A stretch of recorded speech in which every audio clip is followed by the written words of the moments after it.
Hi friends, good morning. இன்றைக்கி நம்ம சேனலில் ரொம்பவே சூப்பரான ஒரு இன்ட்ரெஸ்டிங்கான டிப்ஸ் தான் நம்ம பார்த்துட்ருக்கோம். அதாவது பாவக்காய் வாங்கினோம் அப்படின்னா அது கசக்காமல் நம்ம வந்து எப்படி வைக்கிறது அப்படின்னு சொல்லிட்டு தான் இன்றைக்கான வீடியோவில் பார்க்க போகிறோம். அதாவது நம்ம வந்து பாவக்காய் அப்படின்னாலே எல்லாருக்குமே பிடிக்காது சுத்தமாக.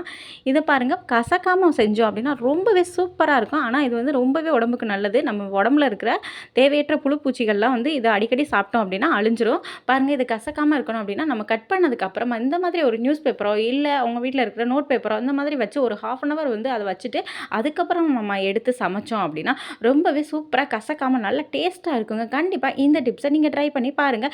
ஏன்னா அந்த பேப்பர் வந்து அதோடைய கசப்பு தன்மையில் இருக்கு இல்லையா, நீர் சத்து அதை வந்து அப்சர்வ் பண்ணிடும். ஸோ அதனால் சூப்பராக இருக்கும். இப்போ பாருங்கள், நம்மளுடைய சாதம் வந்து தண்ணி பட்டுருச்சு அப்படின்னா ரொம்பவே கவலைப்பட வேண்டாம். நம்ம ஈஸியான மெத்தடில் சூப்பராக சாதத்தை வந்து பொழு பொழுன்னு பூ போல் மாற்றிடலாம். பாருங்கள், இதுக்கு வந்து நான் இன்றைக்கி என்ன எடுத்துருக்கேன் அப்படின்னா ரஸ்க்கு தாங்க எடுத்திருக்கேன். ரஸ்க்கோ இல்லை நீங்கள் யூஸ் பண்ணுற ப்ரெட்டு ஏதோ யூஸ் பண்ணுறோம் அப்படின்னா ப்ரெட்டாவது ரஸ்க்காவது எடுத்துக்க.